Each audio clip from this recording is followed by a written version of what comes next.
औज़ुबिल्लाहिमिनश्शैतानिर्रजीम बिस्मिल्लाहिर्रहमानिर्रहीम।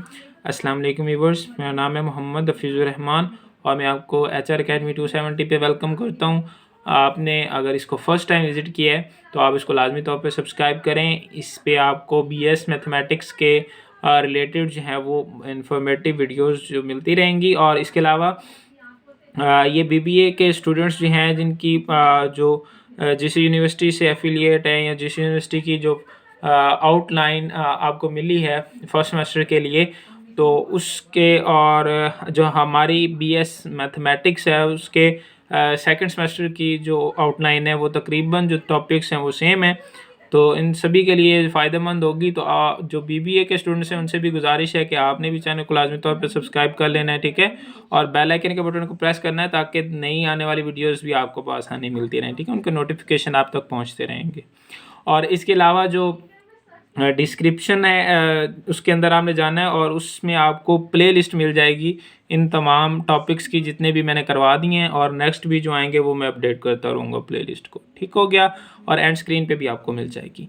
तो आज हम स्टार्ट करते हैं reasons for the failure of war of independence, ठीक है। लास्ट में हमने रिलीजियस कॉजेज़ पढ़ा था, आज हम रीजंस पढ़ेंगे कि हमें क्यों नाकामी हुई वार ऑफ इंडिपेंडेंस से। तो सबसे पहला जो पॉइंट मैंने लिखा है वो है premature start of war. यानी premature start of war का मतलब ये है कि वक्त से पहले, यानी प्लानिंग जो की हुई थी उससे पहले जो है वो स्टार्ट हो गई वार, जो कि एक बड़ी वजह बनी हमारी नाकामी की, ठीक है। यही बात है, अगर कोई चीज़ प्लानिंग के साथ हो रही हो वो कैसे है, और एक अचानक से उन्होंने जो है वो शुरू कर दी वार तो वो किस तरह से, यानी कुछ प्लानिंग के साथ अगर नहीं हुआ तो वो सारा कुछ नाकाम हो गया। तो ये इस तरह से है कि if the war had started as per planning British would have been thrown out of India, ठीक है। ये बहुत सारे ब्रिटिश जो थे उनका भी ये कहना था कि अगर ये जिस तरह से प्लानिंग कर रहे थे, अगर ये प्लानिंग के साथ प्लानिंग जो वक्त था उस पे जब ये प्लानिंग के मुताबिक स्टार्ट होती तो बड़ी आसानी से जो है वो ब्रिटिश जो है वो इंडिया से बाहर चले जाते, ठीक है। तो ये इसकी एक मेन वजह थी फेलियर की, ठीक है। तो local soldiers started mutiny on the question of cartridges well before time. तो ये मैंने पहले भी बताया था कि ये टाइम से पहले कैसे शुरू हुई। तो जो लोकल सोल्जर्स थे, यानी जो सब कॉन्टिनेंट के अंदर सोल्जर्स, सब कॉन्टिनेंट के लोग थे, और वो जो है वो ब्रिटिश आर्मी यानी ईस्ट इंडिया कंपनी के आर्मी के अंदर जो है वो सर्विस कर रहे थे, एज अ सोल्जर जो है वो सर्व कर रहे थे, उनको लोकल सोल्जर्स कहते हैं, ठीक है। तो लोकल सोल्जर्स ने म्यूटनी कहते हैं बगावत को, तो उन्होंने बगावत शुरू की। किस वजह से? वो जो कार्ट्रिज का मसला था, लास्ट वीडियोस के अंदर मैं आपको एक्सप्लेन करता आ रहा हूँ कि वो किस तरह से हुआ। सारी चीज़ें वो बार बार जो है वो बोरिंग हो जाता है, ठीक है। तो दूसरा जो है वो पॉइंट है हमारे पास लैक ऑफ यूनिटी। ये भी बहुत बड़ी वजह थी हमारी नाकामी की कि हम में जो है वो यूनिटी नहीं थी, ठीक है। हर एक का अपना अपना एक मकसद था, मुख्तलिफ ग्रुप थे मुख्तलिफ मकसदों के साथ, ठीक है। हर एक का अपना मकसद है, कोई अपनी जो है वो ज़मीन के लिए लड़ रहा है, कोई अपनी रियासत को बचाने के लिए, अपनी हुकूमत को वापस लेने के लिए लड़ रहा है, कोई किसी वजह से, कोई किसी वजह से, ठीक है। तो किसी का कोई एक जो है वो मकसद नहीं था, एक इकट्ठा मकसद जो है वो यानी सिंगुलैरिटी ऑफ पर्पस नहीं था, जिसकी वजह से जो है वो हमें नाकामी हुई। तो यही चीज़ मैंने यहाँ पे लिखी है। देखें, there was no unity among the Indians, ठीक है। कोई यूनिटी नहीं थी, इत्तेहाद नहीं था, because different groups fight for different purposes. मुख्तलिफ ग्रुप जो थे मुख्तलिफ मकसदों के लिए लड़ रहे थे, like Rani Lakshmi, Hazrat Mahal and Nana Sahib fighting against east India company for individual gains. वो अपने अपने यानी हर एक अपनी जो उनकी रियासतें थीं उनको वापस लेने के लिए, उनको वापस हासिल करने के लिए जो है वो उनके ख़िलाफ़ लड़ रहे थे, ईस्ट इंडिया कंपनी के ख़िलाफ़।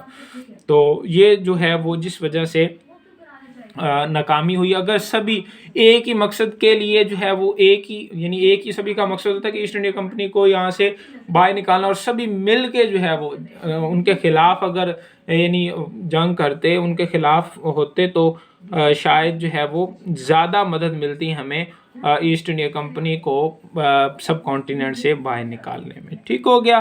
तो ये चीज़ हो गई। उसके बाद so Indian lack the unity of purpose which leads toward failure.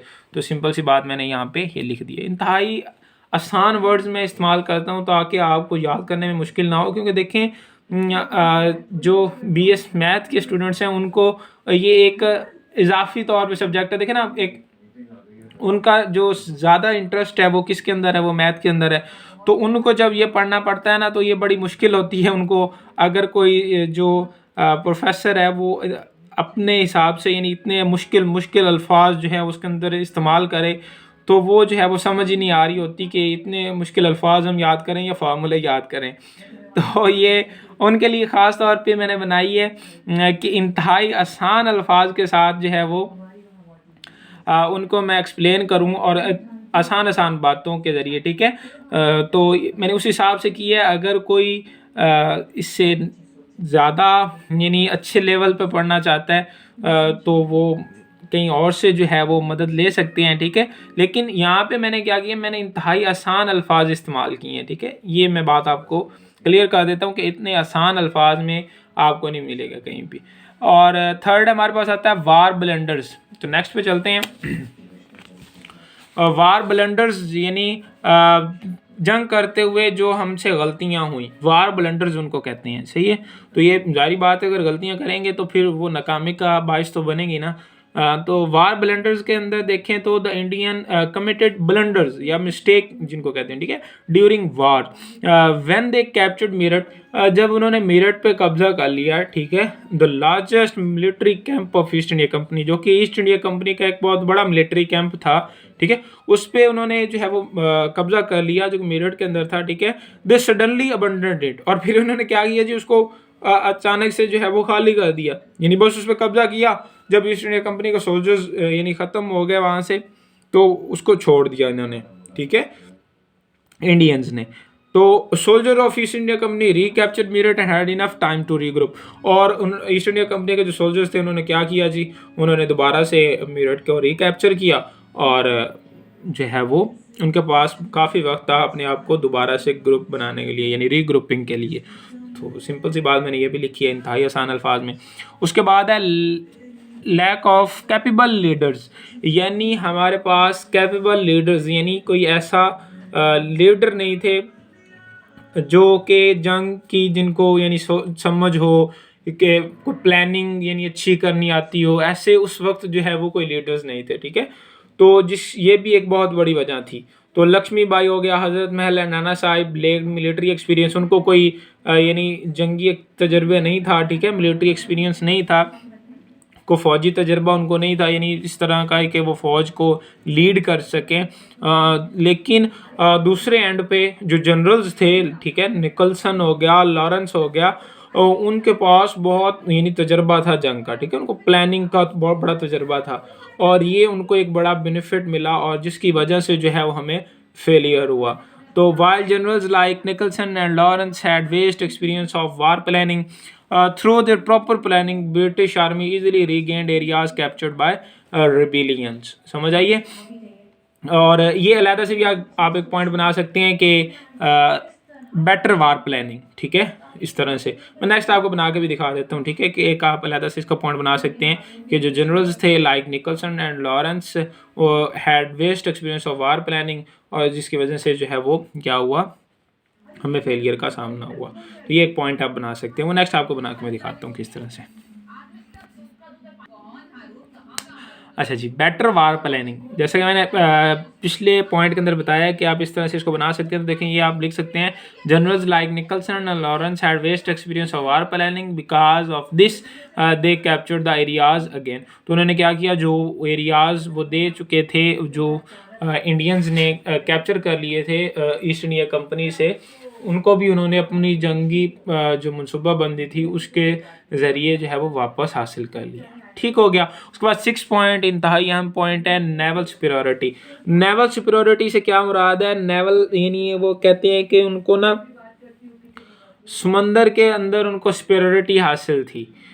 देखें ना, जो ईस्ट इंडिया कंपनी थी उन्होंने क्या किया जी, उन्होंने बड़ा ख्याल रखा अपने, उन्होंने समुद्री जहाज़ों के ज़रिए यानी अपनी आमदोरफ्त को बरकरार रखा, और वो क्या करते थे, वो बरतानिया से जो है वो लोग भी मंगवा सकते थे, वहाँ से असला वगैरह भी मंगवा सकते थे, वो सारा कुछ कर सकते थे, ठीक है।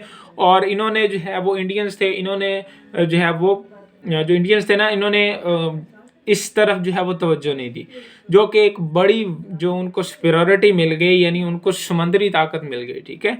तो जिसके ज़रिए उन्होंने क्या किया, इंसानों को भी और दूसरे मटेरियल्स को भी क्या किया, जब भी उन्हें ज़रूरत होती थी उनको इस्तेमाल किया। और किस तरफ से इस्तेमाल किया, और यानी वो समंदर को इस्तेमाल करते हुए इन्होंने क्या किया जी, वो चीज़ें मंगवाई जब जब इन्हें ज़रूरत होती थी, और उनको जंग के अंदर इस्तेमाल किया, और जिसकी वजह से हमें फेलियर का सामना हुआ, क्योंकि जो इंडियंस थे इन्होंने इस तरफ जो है वो तवज्जो नहीं दी।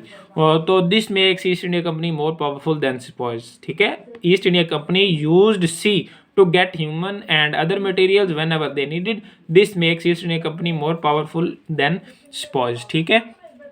और उसके बाद 7 पे आता है हमारे पास, 7 पॉइंट है रूल ऑफ ट्रेटर्स।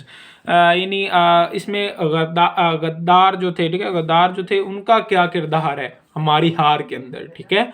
हार के अंदर क्या किरदार है जी ट्रेटर्स का। तो देखें, जारी बात है कि गद्दारों का एक बड़ा अहम रोल होता है फेलियर के पीछे, ठीक है। तो there were many Indians who were loyal to East India Company, ठीक है। बहुत सारे ऐसे इंडियंस थे जो जंग नहीं चाहते थे, उनके साथ जंग नहीं करना चाहते थे। वो कहते थे कि ठीक है जी, ईस्ट इंडिया कंपनी हमारे लिए ठीक है, हम इनके अंडर जो है वो रहेंगे। तो जिसकी वजह से बहुत सारी आबादी इंडिया की जो है उसने, बेशक वो मुस्लिम हो या हिंदू हो, अब इसके बारे में नहीं कहा जा सकता, लेकिन जो बहुत सारी आबादी है उसने जो है वो हिस्सा नहीं लिया इस वार के अंदर। ये भी एक बड़ी वजह थी फेलियर की, ठीक हो गया। और बहुत सारे बादशाह, ठीक है, इवन जो बहुत सारे बादशाह थे उन्होंने भी हिस्सा नहीं लिया। और वो बादशाह ज़्यादातर कौन से थे, जो जिनकी स्टेट्स का कोई वारिस नहीं था, यानी उनका कोई अपना कोई बेटा नहीं था, यानी प्रिंसली स्टेट्स जिनको कहते हैं, ठीक है, यानी जिनके पास शहजादा नहीं हो, ठीक है। तो मैंने लास्ट में पढ़ाया भी था आपको उनकी जो अनेक्सेशन पॉलिसी थी, जिसके तहत वो प्रिंसली स्टेट्स को अनेक्स कर रहे थे, कि जिनका कोई मेल हायर नहीं है, यानी कोई मेल औलाद नहीं है, ठीक है, तो मेल वारिस नहीं है, तो वो क्या करते थे, उसको अपने ईस्ट इंडिया कंपनी वाले उसको अपने जो है वो अंडर कर लेते थे उस टेरिटरी को, ठीक हो गया। समझ आइए इस बात की। तो वो इस डर से जो इंडियन थे, जो इंडियन रूलर्स थे, जो प्रिंसली स्टेट के, उन्होंने क्या किया जी, वफादारी शो की अंग्रेज़ों को, कि वो जब जंग ये ख़त्म होगी तो तब वो उन पे जो है वो रहम करेंगे, या उनकी जो स्टेट्स हैं उनको अनेक्स नहीं करेंगे। समझ आइए इस बात की। तो ये चीज़ हो गई, जिसकी वजह से भी जो है हमें फेलियर का सामना हुआ। तो ये चीज़ ये सारी चीज़ें मैंने जो आपको बताई हैं, ये सारी जो वजूहात हैं, मेन वजूहात मैंने बताई हैं आपको, जिनकी वजह से जो है वो हमें फेलियर का सामना हुआ। तो ये मैंने यहाँ पे लिखा है, that's why Indians lost war of independence. उम्मीद है कि आपको इस सारे टॉपिक की अच्छे से समझ आई होगी। इंतहाई शॉर्ट तरीके से, इंतहाई इजी वर्ड्स के अंदर मैंने आपको ये वीडियो जो है वो बनाकर आपको समझाया है। उम्मीद है कि आपको समझ आई होगी। अगर आपको समझ आई तो आपने लाजमी तौर पे लाइक करना है, और अपना फीडबैक आपने कमेंट के ज़रिए लाजमी देना है, और चैनल को तो आपने फिर सब्सक्राइब करना ही है, ठीक है, लाजमी तौर पे करें। आपका बहुत बहुत शुक्रिया। मिलते हैं नेक्स्ट वीडियो में। नेक्स्ट वीडियो के अंदर हम देखेंगे कि इस वार के जो है वो स्पेशली इम्पैक्ट्स अगर हम देखें तो वो काफ़ी हैं, ठीक है, लेकिन हम खसूसी तौर पे उन्हीं इम्पैक्ट्स पे बात करेंगे जो असरअंदाज हुए सिर्फ और सिर्फ पॉलिटिक्स पे, ठीक है, पॉलिटिक्स ऑफ साउथ एशिया। क्योंकि आपका जो आउटलाइन के अंदर मेन जो यानी टॉपिक दिया गया वो ये है, war of independence and it's impacts upon the politics of south Asia, ठीक है। तो अब हम इम्पैक्ट्स को जो है वो नेक्स्ट वीडियो के अंदर जो है वो क्लियर करेंगे। तो नेक्स्ट वीडियो का इंतज़ार कीजिएगा, वो बहुत ही इंपॉर्टेंट साबित होने वाली है आपके लिए। इसके लिए आपने चैनल को सब्सक्राइब करके बेल आइकन का बटन प्रेस करना है, ताकि नेक्स्ट वीडियो की आपको नोटिफिकेशन मिल सके। और उम्मीद करता हूँ कि आपको प्लेलिस्ट और जो है वो नेक्स्ट वीडियो जब मैं अपलोड करूँगा तो वो भी एंड स्क्रीन पे आपको मिल जाएगी, और डिस्क्रिप्शन के अंदर तो प्लेलिस्ट फिर शामिल मैंने कर दी है, तो उसको भी आप जाके आसानी से देख सकते हैं। शुक्रिया, अल्लाह हाफिज़, मिलते हैं नेक्स्ट वीडियो में।